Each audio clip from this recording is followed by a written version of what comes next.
Dr. Howard Thurman, one of the mentors of Dr. Martin Luther King Jr. and Albert Schweitzer and Mahatma Gandhi, he was a very brilliant writer. He wrote some things that really grabbed me. He wrote, "Deep is the hunger, the voice of the genuine, the centering moment." During the time after receiving 238 radiation seed implants, I was reflecting on his words, and these words kept me up that night. He said, the ideal situation for a man or woman to die is to have family members praying with them as they cross over. He said, but imagine, if you will, being on your deathbed and standing around your bed, the ghost of the dreams, the ideas, the abilities, the talents given to you by life, and that you, for whatever reason, you never went after that dream. You never acted on those ideas. You never used those talents. You never used those gifts. And there they are standing around your bed looking at you with large angry eyes saying, we came to you and only you could have given us life. And now we must die with you forever. And the question is, if you died today, what dreams, what ideas, what talents, what books, what music, what leadership, what voice will die with you? Miles Monroe, great orator and speaker, said the wealthiest place on the planet, it's not in the Far East where there's oil in the ground. It's not in South Africa where there are diamond mines. He said the wealthiest place on the planet is the cemetery, because there you'll find greatness that we've never seen. There you find talent and genius and potential never actualized. Perhaps that's why Henry David Thoreau wrote the words, oh God, to reach the point of death, only to realize that you've never lived. Maybe that's why some unknown writer wrote the words, what if you live your whole life only to discover that it was wrong? That it was wrong. That you were chosen to do something else and you didn't do it. Repeat after me, please. Live full. Live full. Die empty. I want you to take some notes and some things, and I want you to think about your goals and dreams in the three categories that I mentioned: personal, professional, and your social contribution. How many of you are serious about your goals and dreams? Raise your hands, please. Thank you very much. How many of you don't want to take your dreams to your grave with you? Raise your hands, please. Very good. Shake someone's hand on your right and left. Look them in the eyes and say, get out of your head and step into your greatness. Do that right now, please. Say, get out of your head and step into your greatness. I want you to write this down. Let us say together, as you think about your goals and dreams, let us say together, it's possible. Together, please. Yes, write that down. See, ladies and gentlemen, as an entrepreneur, I've been an entrepreneur for 20 years. This is my 21st year. I could have been speaking and training for 34 years. But for 14 years, I was living in my head. For 14 years, I stopped myself. For 14 years, I used to go see Zig Ziglar, that I considered the #1 motivational speaker on the planet. Zig Ziglar and Tony Robbins, they're the best on the planet. Bob Proctor, they're the best on the planet. Jack Canfield, Mark Victor Hansen, T. Harv Eckert. I would go and see them, and then I would leave, and my conversation with myself was, my heart would say, I can do that. And then my mind would ask, how?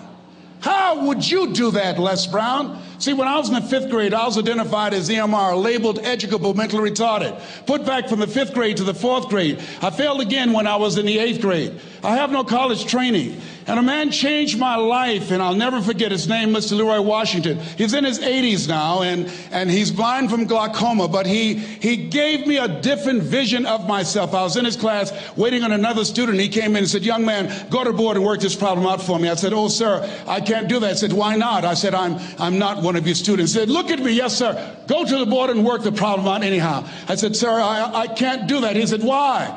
I said, sir, because I'm educable, mentally retarded, sir. I'm in special education. And the students started laughing. They said, that's Leslie. That's not Wesley. He's DT. Wesley is the smart twin. He said, what does DT stand for? I said, I'm the dumb twin, sir. And as the students laughed at me, he came from behind his desk, he looked at me and he said, don't you ever say that again. Someone's opinion of you does not have to become your reality.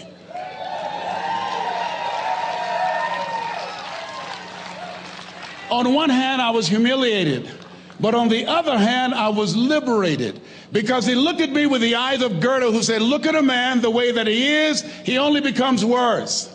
But look at him as if he were what he could be, then he becomes what he should be. And so we developed a relationship. And one of the things that I can just tell you as you think about your goals and dreams, all of us can say in a spirit of integrity that it's possible.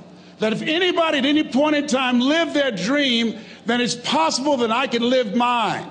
And what I did was, I made a mistake. I looked at my goals and dreams, and my mind said, how will you do that? I went from my heart to my mind, and I stayed up there for 14 years. 14 years. I can't bring those 14 years back. Those years are gone.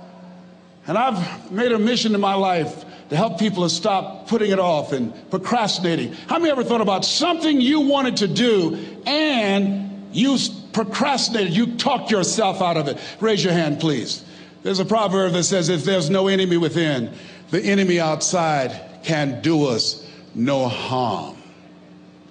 And so, as you look at your goals and dreams, every day we must convince ourselves, we must sell ourselves on that it's possible. Every seminar, every workshop, every book that I've ever read, every speaker that I've ever heard, it interrupted what I was believing about myself. Everything that you do, everything matters. As you go through each day, I know now as I look back at age 63, looking at my life, everything matters. T. Harv is right. How you do anything is how you do everything. And I realized that the choices I was making was based upon how I saw myself. Let us say together, it's necessary. Write that down. It's necessary as you look at your goals and your dreams, it's necessary that you have a strategy and a game plan to change the story that you believe about yourself.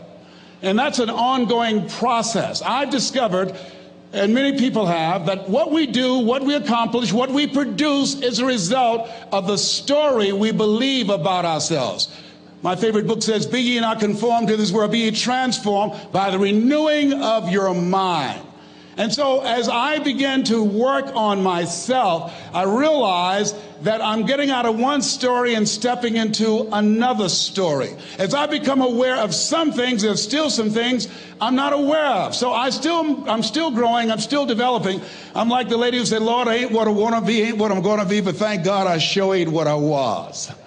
But I realized that you have to work on yourself on a regular basis, and write this down, for mental mindset. For mental mindset and stamina.